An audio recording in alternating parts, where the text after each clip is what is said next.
conceptual perspective. Things people talk about a desire to be successful, all of the elements.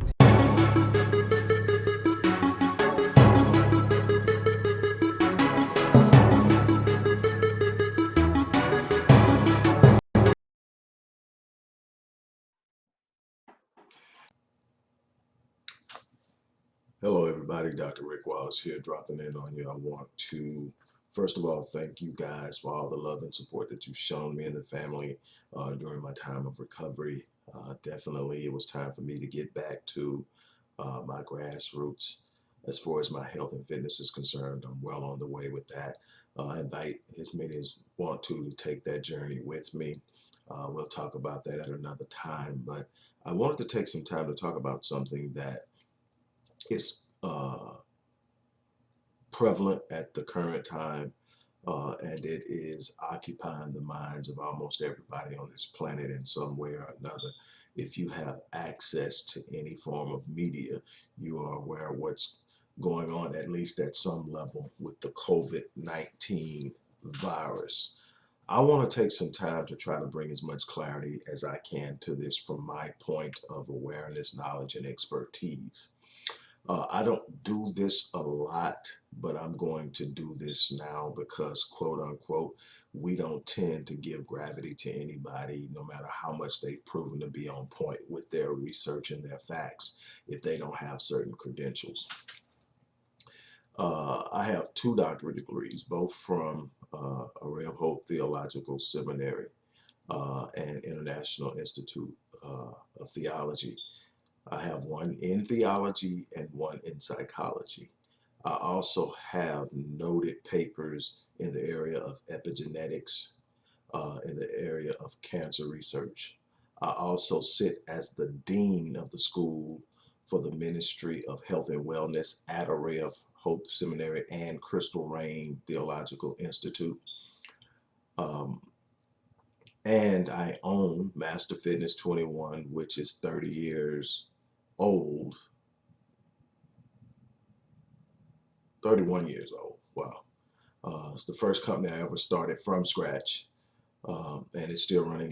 It was originally Stay Fit Fitness and Training, and as I evolved in my awareness and knowledge, I changed the scope of things. I no longer train people. My son actually does that. I now do research and development and program design for Master Fitness 21. So when also something of note that definitely plays into what I'm about to share with you is in my research to understand multi-generational trauma and how trauma can be transmitted, whether it be through social learning theory or genetically. I discovered some years ago an area of science known as epigenetics, and how epigenetics can be a facilitator of passing down trauma, but also be a indicator or an influence in how current trauma can open up gene expression to expose you to different illnesses and sicknesses and so much more. And I wrote a paper on that called Epigenetics in Psychology. And that paper opened me up and exposed me to the International Epigenetics Cancer Research Society, which is an international organization that in 2017 invited me to speak on the impacts of epigenetics in cancer, which wasn't my focus when I first started. My focus was on psychology, the mental impact and how epigenetics played a role in that. But in doing so, I uncovered how epigenetics influences. In other words, you can have, let me give you a real quick example of what I'm talking about. Epigenetics allows you to pass down epigenetic tags. And in other words, epigenetics speaks of above the gene, but it speaks of the ability to influence gene expression. In other words, everybody has disease genes in them. Everybody has healthy genes and whatever. And there are different things that can turn on a gene and allow a gene to upregulate or downregulate. Epigenetics is a big part of that influence. And epigenetics records events in your life, and based on the events will expose, activate, open, and upregulate a gene or downregulate a gene. In other words, we now know that adverse childhood experiences actually create these epigenetic tags that activate disease genes. For most cancer, it requires 14 genes, specific disease genes, between 13 and 14 specific disease genes to be activated, upregulated, and active at the same time to develop cancer. It's not that easy to come across, but it happens. In other words, the more you expose yourself to a negative environment, the more disease genes are activated. So somebody who's going through uh, childhood sexual abuse, somebody who's going through domestic abuse, somebody who's going through stress and poverty. Stress is another activator. All of these things have an epigenetic influence on your exposure and vulnerability to developing certain diseases. And it doesn't stop with cancer. It can be diabetes, it can be kidney disease, it can be a number of different forms of cardiovascular disease, coronary heart disease, for instance. And all of these elements are impacted and controlled by your life experiences. So literally, this is why you can have two identical twins who have the same DNA, same genetic makeup, but have two different life experiences, have two different health realities. They're both the same genetic experiences, but diet will have an influence, but also environmental impact will have an influence. Well, anyway, I'm stating all of that to say that my work in these fields have exposed me to opportunities to express myself. It's exposed me. It's in a number of my books. I've written over 21 books that cover and span the spectrum of what I've devoted my life to. I have mad crazy hours invested in research. That's part of what we do at the Odyssey Project. Everybody hears about the work we do with Black Men Lead, Restoring Ghettos Forgotten Daughters, and so much more on the boots on the ground. But a great deal of what I do is I spearhead research and I gain an understanding of what's going on. So when I begin to talk about this situation with COVID, I'm not coming from the place of speculation. I'm going for what I have done in hours and hours of research since this thing became public, because I want to be in the best position, first and foremost, to protect my wife and my family, but I also want to be able to share with my people what I believe the best course of action is. And so I was very cautious in the beginning because I didn't know much about this novel virus. I didn't know how contagious it was. I didn't know how deadly it was. I didn't know whether you could recontract it if you got it and then literally survived it and healed. Could you recontract it, and what that looked like? Would the second contraction be worse than the first? Or would the body have built up an immunity to it? We're dealing with immunological awareness as well. So I want to talk about this, and I want to talk about it because there are a lot of things floating around. And I want to talk facts. I don't want to talk how I feel. I want to talk facts. I want to talk about being careful about how you allow the media to guide you, because the same media that stoked the fear is now reporting that it may be exaggerated. The same media that stoked the fear are now reporting declines in areas where they swore it was going to be an increase because the governments were opening back up. Here's something else I can tell you. Just little nuggets I'm going to drop initially, then we're going to talk about the scope of things. There is a clear political line. So the virus has been politicized.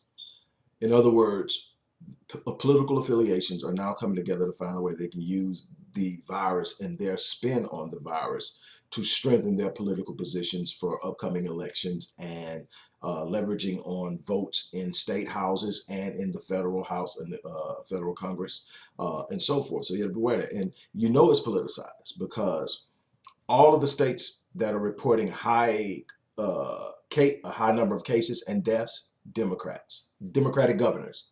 All of the states reporting numbers low, Republican governors. So we know now that there's this going on. We have more than likely an overreporting and an underreporting on both sides. There is no good side in this, and we have to learn that. We have to learn that there's absolutely no good side in this. Neither side has ever served us. One side talks to us a little different than the other side, and speaks to us a little differently. But at the end of the day, we still end up screwed because we have not gained any ground in the last 150 years, socioeconomically, politically, academically, and so forth. We are given the illusion of belonging without having a seat at the table. And until we decide we're going to create our own table, and then from that build a house based off of what is discussed at the table, we will always find ourselves in last place because we're trying to win on their table. Now, back to the coronavirus. We do know a fact that the CDC has issued a directive that has been sent out to every state's health department that has laid out a protocol of how COVID-19 will be diagnosed in patients. And it is very loose in comparison to other protocols of diagnosis. What do I mean by that? I mean that there are doctors that have come out and shown the letter and shown where basically if a doctor feels it is within reason to believe that a person has contracted COVID-19, there's no need to actually test for the virus. You can diagnose them with it. Now you have to add in that there is a Medicaid incentive to diagnose a patient with COVID-19. Why? Because it's an additional $13,000 just for diagnosing it that they're going to receive as a supplemental. It's an incentivized diagnosis, but it's being put down as a supplemental uh, uh, stimulus to help support the influx of COVID-19 patients. So if you say your patient has COVID-19, you're going to get an extra 13,000. And if that patient ends up on a ventilator, you're going to get an additional 39,000 paid out by Medicaid. This is guaranteed money. So it doesn't matter whether the patient is insured or not. You're going to get this money paid out to the hospital. So that, again, you're talking about incentivized um, diagnosis and establishing of cause of death. And so you have to take that into consideration. Also, a lot of causes of death, especially early on, was basically a patient was considered or diagnosed with COVID-19 and they died. It was automatically labeled a COVID-19 death. They could have died from a heart attack. They could have died from injury sustained in a car accident. They could have died from a number of other things that was not COVID-19 related, especially when a lot of these people who were contracting it and getting seriously ill had other underlying conditions that were life-threatening already. And so you're already dying from something, and then you contract COVID-19. COVID-19 didn't kill you. You were dying. You died. And so there are a lot of states that are now having to reel back their death toll numbers because of the form and the manner of which cause of death was established and the manner in which the original diagnosis was established. Most of these people are being diagnosed without tests. And I'm not saying that people aren't contracting the disease, because they are. The virus, they are. That's a proven fact. We're not disputing the existence of the virus. We're not disputing that it is spreading. What we are saying is we need to be careful about what we receive as facts based on who is presenting them, because there are political and financial agendas at play. The vaccine in and of itself is worth billions and billions and billions of dollars. So the greater the fear, the easier it is to convince people that you need a vaccine. We're not going to get off into Anthony Fauci and his history, but you got to start to research. Just because someone presents someone as an expert, you got to look at the history. Just like you can look at my work. You can research my name, Dr. Rick Wallace, or Rick Wallace, ph.d. And the stuff that I've contributed to will pop up. You'll see what it is. You can go to academic journals and research, and you'll see where my stuff has been quoted. It's ways to follow this if you really want to do it. My thing is, I don't really care about the credentials. It has opened doors for me in certain ways. My expertise speaks for itself, whether I have the credentials or not. I've put in the work. I told one of my clients today, yes, I went out and got the credentials because they were necessary to go down certain paths I wanted to. But the things I've learned that make me unique in the industry, psychocybernetics, neurosociative conditioning, neurolinguistic programming, the understanding of quantum physics and how that interjects and intersects with it, I went out and got that on my own. I bought the books. I read them. I took the courses. All of that stuff I did on my own outside of an institution that passes out degrees. I got the degree because I needed it for certain instances. But the expertise I researched, I read for 15 years. I've read 100 books a year. If I'm not on before you, I'm not working with a client. I'm researching and I'm reading. I research as a profession and as a hobby. That's how much I love it. So when this thing happened, I didn't sit around. I didn't take things at face value. If someone said something, I researched it. I'm not an immunologist, but when you start talking about it, that's the next thing I looked at. So I started to look at it and I said, okay, if they're going to ask us to shelter at home, shelter in safe, what does that mean? Are we automatically to assume because we've been told to do it that it's good for us? Well, I've always been told that the immune system works best when it's exposed to the things that it needs to fight off. And unless you're sick, you don't need to be doing certain things. Number one, if you're not sick and you're not in an acute situation, you shouldn't be wearing a mask. That's medically proven. Why? Because doctors wear a mask in acute situations. In other words, they're going in where they know there's a problem or an infection can be passed back and forth either way, from them to somebody or from somebody to them. They'll put the mask on, they'll go and do what they got to do, and they're in there for maybe an hour or two, tops, except for doctors that are doing major surgery that can go in hours. But whenever they're done, they come out, they take the mask off, they wash their hands, they take the gloves off, they wash their hands, and they go on to the next thing.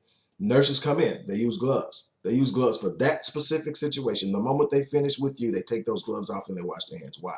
Because any other thing they touch after that would be cross-contamination. You have to understand this. So in essence, there's a time to wear a mask and then there's a time not to. But more importantly, when you're sheltering in place or sheltering in home, you're isolating yourself from normal human contact. And we're social creatures, literally designed to live by each other. That's where the whole herd theory comes from, is living around each other. And through living around each other, we expose each other to each other's pathogens. And we develop a herd or a general immunity to all of those pathogens. Here's what happens when you isolate yourself and you take yourself out of exposure to those pathogens. The immune system actually begins to weaken because it doesn't have anything activating it and putting it to work. It's like a muscle. If you go in the gym and you work the muscle gets bigger and it gets stronger. The moment you stop working the muscle begins to atrophy, meaning get smaller. And when that happens, it becomes weaker. Same thing with the immune system. What the biggest fear of some of the greatest and most profound researchers in the field of immunology and experts in the field of immunology have put out, and I've discovered in my research, is that the greatest fear is that if we continue to shelter in place over the next couple of months, when people are allowed to come out and the fear of COVID has subsided and everybody thinks it's safe, people are going to get sick from things that would normally not even bother them, and it's going to make them extremely sick, and many are going to die from things that would normally not kill them, like the common cold. Why? Because the immune systems have not been active, and now they have weakened to the point to where they've made them vulnerable. You got to be very careful. Another thing that we have to sit up and realize is, yes, going out in public is going to expose you to COVID, and it's going to always be a risk that anything you have delivered to your house could have COVID on it. There's going to always be a risk that when you go out and you accept that dinner at the drive-through, that person that touched it, or the person who delivered the bags that the food is in, had COVID and touched it, and it's on the surface, and you're going to touch it, and you're going to get. There's always going to be that risk, and so you're going to have a risk of it. And if you get it, there's this real slight risk of like 1% that you could die from it, and the average person is not dying. You will find that if you actually do the research on it, it's actually a pretty mild virus. The average person who has gotten it has not even developed symptoms, and that most people have contracted. There are people who have contracted it that didn't even know they had it because it's that mild. Where it's being severe is in most cases, is someone who had a pre-existing condition and was already dealing with compromised health. And there are a lot of people saying, well, I know so and so and so, they didn't have a pre-existing condition. They didn't have a pre-existing condition that you know about. You know how long I was alive before I realized I had a congenital heart defect? A part of which contributed to my heart attack, but another part was me not taking care of myself, And I can admit that. But you know how long I was living? I was in my 30s before I realized I had it. There are a bunch of people walking around with conditions they don't know about because whatever symptoms popped up, if they didn't get immediate attention, they adjusted to them. It just became another part of their life. It's an adjustment that all people make. If something's wrong, you'll get used to the little wobble in the wheel on your right side on your car if you don't do something about it. You'll adjust. We are naturally adaptive. We will adjust to something. And if you let something go long enough, you simply adjust to it and you don't even pay attention to it anymore. It's there, but now it's a part of you. You don't even look at it.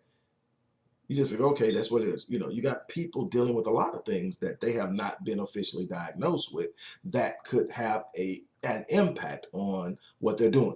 But anyway, so here's what I'm going to get you to understand. There's going to be a risk, no matter what, for COVID from this point forward. The virus will not completely die off. It will be at some point controlled, and then it will evolve to adapt to the way that we are trying to destroy it. The same way the flu does. Every year we get a new strand, we have to have a new vaccine. Why? Because the flu has learned you're trying to kill me and it evolves. Same thing with this virus. Viruses evolve. And so viruses also are impacted by frequency and a bunch of other things that I can get into. I'm not. But we have to understand how viruses behave. Here's the thing. The biggest thing I want to get across to you guys today is before COVID got here, there was a risk of leaving the house and getting the flu and dying. But we woke up and we went. Before COVID arrived, there was a risk of getting in your car and being killed in an accident.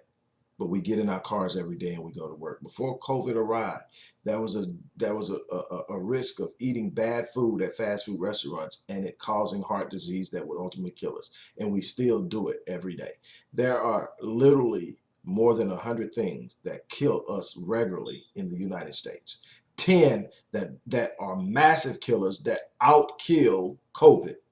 Heart disease and the flu are just 2. And yet we get up and go to work every day. Here's the reality. Since mankind has been going out and hunting with spears and rocks to bring food home, there's always been a risk associated with going out and providing.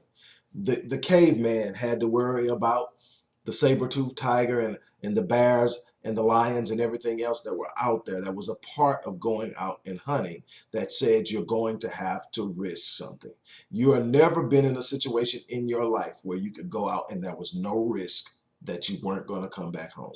Every day you leave your house, there's a chance you're not going to come back. And that was that way long before COVID.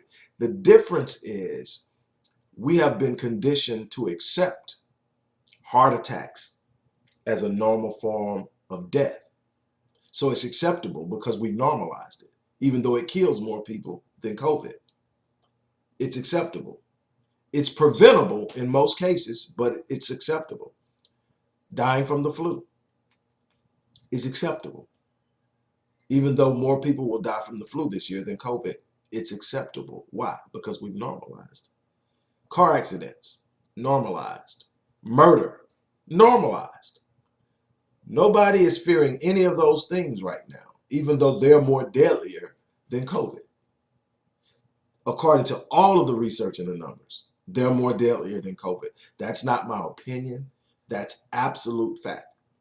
Am I saying don't be cautious, don't take precautions? Hell no. Me and my family have taken precautions, especially my babies, you know. But at the same time, we get out. We keep our hand clean. Hopefully you've been doing a lot of the things you need to do anyway. But, washing our hands, keeping hand sanitizer. We found a place that was giving it away. We've got over a gallon of it. And then everybody has their own personal bottle.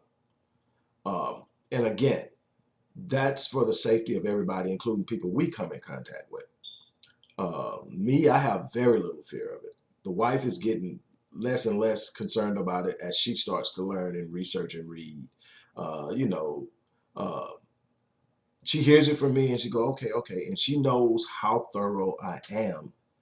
But, it's still, I'm her husband, to everybody else, I'm Dr. Wallace. To her, I'm Rick. So yeah, Rick, she hears me and then she come back and said, baby, when you told me You know, I just read, I'm okay. And I'm used to it because I understand the dynamic with that. But here's the thing I want you to understand, and I want you to really understand this clearly. It's up to you personally, not Dr. Wallace, not Dr. Fauci, not anybody to determine what risk you're willing to take, what risk you're not. Here's the thing that you're going to have to consider though. Like I said, anytime, no matter what happens with COVID, if COVID falls off the planet and the universe and we never hear from it again, you still are going to wake up and have to take a risk to leave your house. Hell, you're at risk in your house. That's the reality of it. It's just how much it's sensationalized and amplified in the media will determine how much attention you give to it. That's the truth of it, and it's that simple. But here's the thing. At some point, no matter how fearful you are, people are going to say, I can't take any more. I can't take any more time off. I'm opening my business. People are going to say, we got to get back to business. And you can make in your mind, I'm not going to work. Here's the thing. How much sense is it going to make to survive COVID and starve to death because you won't go out and work? I'm not telling you that's what you need to do right now. I'm not telling you that's something you should do. What I'm telling you is at some point, even if you can't find a job and you on the hustle, you're a grinder, you're on the hustle, you're going to have to go out there on that corner and slang. You're going to have to go out there and sell your shoes, sell your whatever it is you sell. You're going to have to actually get out there at some point. You're going to have to make a trip to the post office at some point. You're going to have to do it in order to make sure you survive and you provide. My thing is, don't let fear lock you into a situation that guarantees failure in the long run. I'm not saying listen to these politicians. I'm not saying because a governor says it's okay to open up that you run out there. I'm saying your decision better be based on all of the research that you've done that says, okay, this is the threat. Here's the research I've done in a nutshell. I'm gonna give you a nutshell. Here's the threat of me and my family contracting it. Here's the threat. Here's the threat or risk of after contracting it actually dying from it.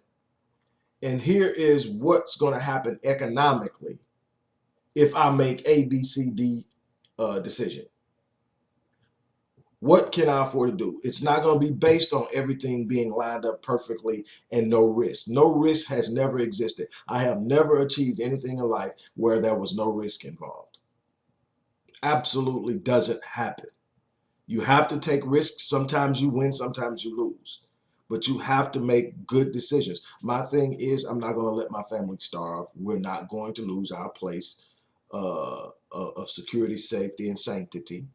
That's simply not going, that's not an option. So I'm going to do what I have to do. And see, the thing is, I know this for sure. If I can't put food on the table, my family is going to perish within a couple of weeks.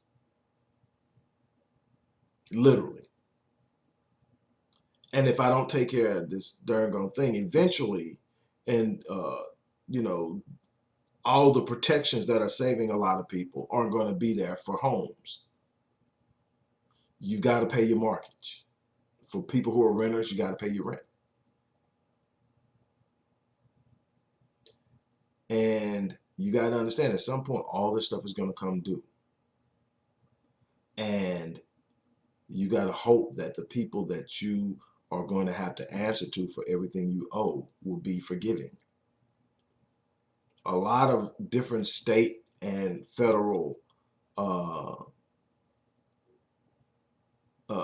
orders and policies have been put out that's kind of limiting a lot of the movement. And then some companies are just being good. You know, they're saying, we know what you're going through. We're not going to like our insurance company. Our cars are insured through Geico, and we are getting a 15% credit when we renew. And so we're getting stuff. You get stuff like that from companies that are really showing their appreciation for you in a tough time. And so that's good. But my thing is, do research. If you don't understand research on a certain level, confer with someone, find someone that you respect that may understand it, and ask them a question about it. But you need to have a certain understanding of what's going on, and you need to stop taking what the media is doing, because there's so much information floating around. Everybody's trying to make their point. Everybody has an agenda, and everybody's pushing. And then you have those people who have become emotionally attached to the threat. And again, this is an area expertise of mine. They become emotionally attached to the threat and the idea of being a victim of the threat. And to sit up and say that it's not as big of a threat as everybody thought it was diminishes their identity in the middle of this issue. And so they literally fight to defend it. They don't want the truth. They want to confirm that everything that I've been saying about this and all the fear that I've been experiencing is justified. If you show me anything contrary to the justification of my fear, I have to fight it and defend it. And the truth of the matter is, we need to show caution. We need to be aware. We need to make informed decisions. But we do not need to panic. Why? Because when you panic, you shut down the prefrontal lobe or the prefrontal cortex, the frontal lobe or the prefrontal cortex of the brain, which controls the executive functions of the brain.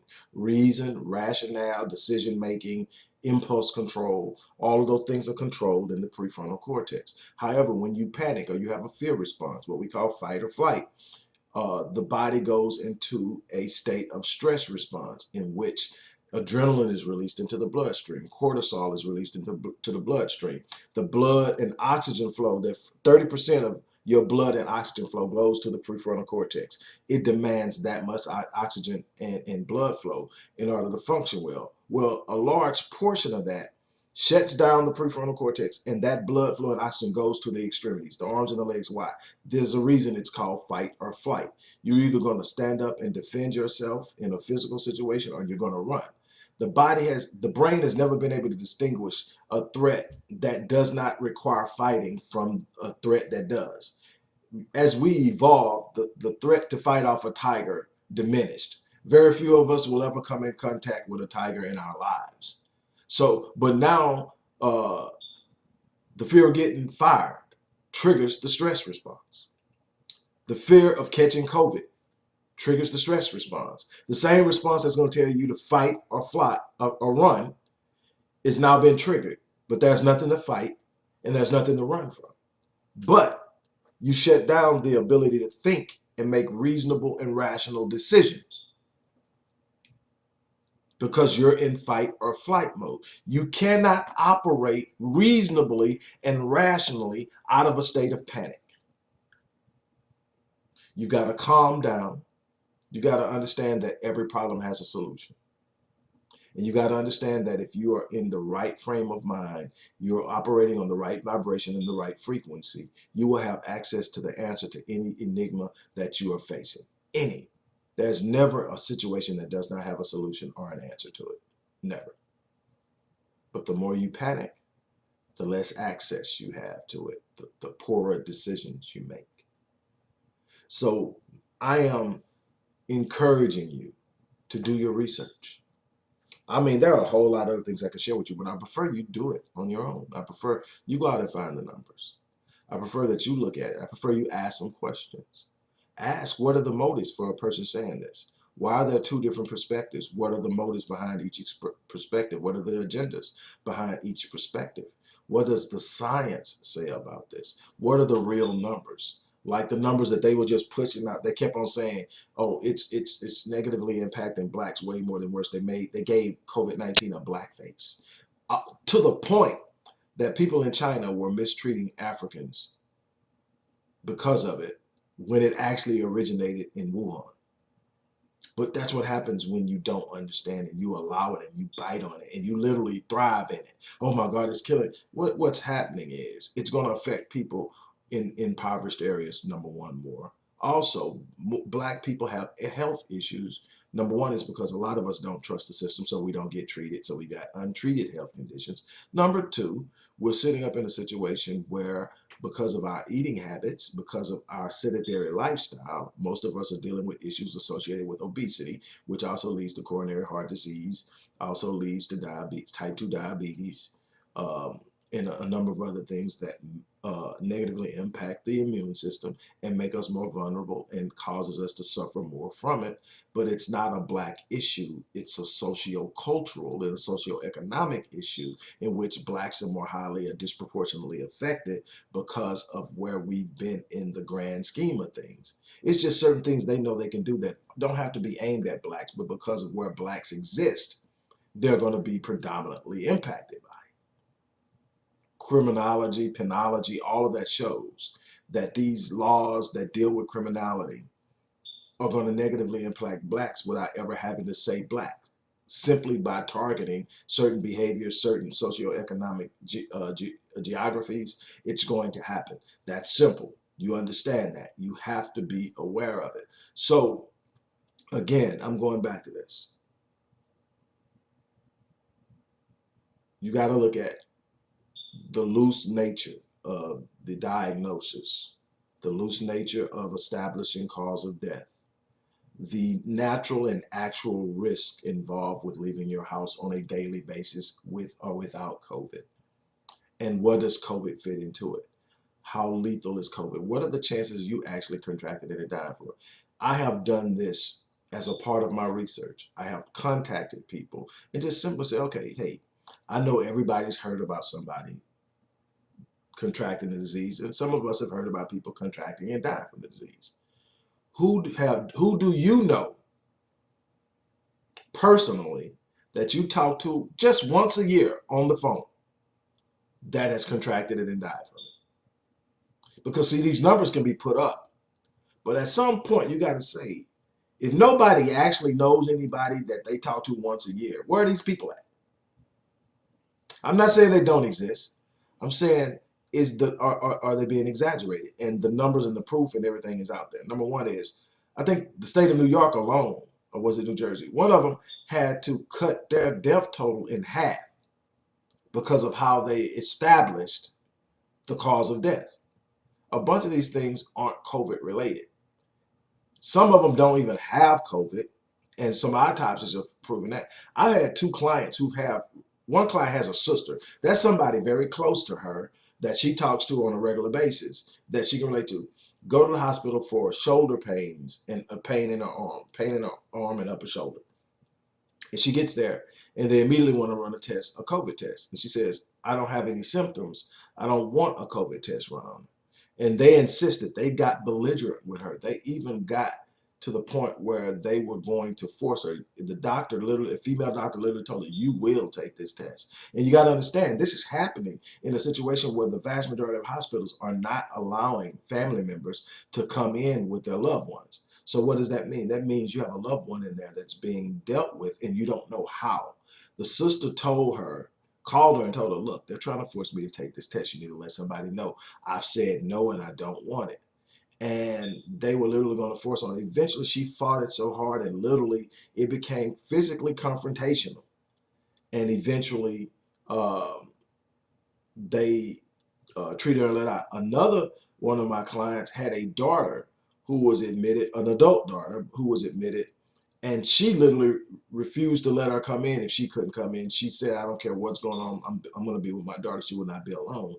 And again, she did. She had some filling of the lungs. They hadn't confirmed that she had COVID, but obviously she was developing pneumonia.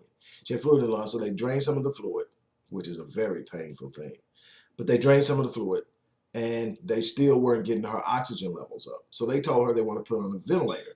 Fortunately, my client had read where 90% of the patients that are put on ventilators are dying.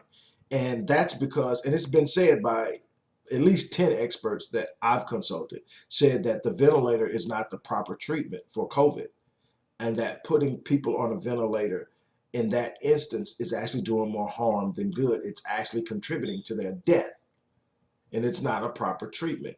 And the thing is, when you have development of fluid and you put somebody on a ventilator and now they're sitting still, the fluid actually develops more rapidly. There's actually a natural way to drain this in the way you sit, the way you lay, or on your side and on your stomach. You can literally drain it and it'll come up, literally. it's amazing at some of the natural ways that this can be treated. We've studied it. I mean, me and my wife have studied and looked at it because we wanted to know. Because until we really have to, there's no way we're trusting a hospital right now, because they are incentivized to diagnose you with COVID, and if at all possible, get you on a ventilator. This person, and I'm talking about people I actually know. This ain't something I heard or read on. She told me, she said, they wanted to put her, and they pushed it and pushed it, and I absolutely refused. Told them, no, no, no, you will not. And she said, eventually I told them, I said, what you will do is go back in and drain the rest of that fluid off of her lungs. They finally acquiesced to her demands, drained the rest of the fluid off. The girl has recovered, the young lady, excuse me, has recovered and has been treated and released. But they wanted to put her on a ventilator. So these are things that are happening. So we know there's a lot of things at play. My thing is be informed. And I can tell you from years of experience, both experientially and observationally, meaning that things I've lived through in my own life and things that I've studied and observed as a scientist, I can tell you that you have to be aware of what's going on in your own life, and that there's going to always be a risk, and that you have to be keenly cognizant of what those risks are. And then you have to make the decision, because there are people out there that will capitalize on your ignorance. Again, I'm not telling you which way to go on this, but what I'm telling you is stop accepting things at the surface and start to dig beneath it so that you can become aware of what it is. I'm not telling you to take it lightly. I'm not telling you to ignore warnings. I'm not telling you to ignore orders. What I'm telling you is get rid of the fear. Fear is paralyzing. Fear destroys things. Nothing is accomplished in fear. And on that note, I'm going to get off here. You guys have an unbelievable day. Hello everybody, Dr. Rick Wallace here, dropping in with a little special announcement. For those who have followed me for any stretch of time, you know, outside of the businesses that I run, like Myriad Business Solutions, the Visionetics Institute, Odyssey Media Group, I also do a great deal of work inside of the inner city communities in Houston, Dallas, and other areas. I'm asking now, as we push a fundraiser, that you support what the Odyssey Project is doing in the inner cities, especially with programs like Black Men Lead, which is a rite of passage initiative, and Restoring Ghettos Forgotten Daughters, which is a program focused on helping young girls, but boys as well, suffering from childhood sexual abuse, rape, molestation, domestic abuse, absentee fatherhood, and so many other things. The information will be in the box. Thank you.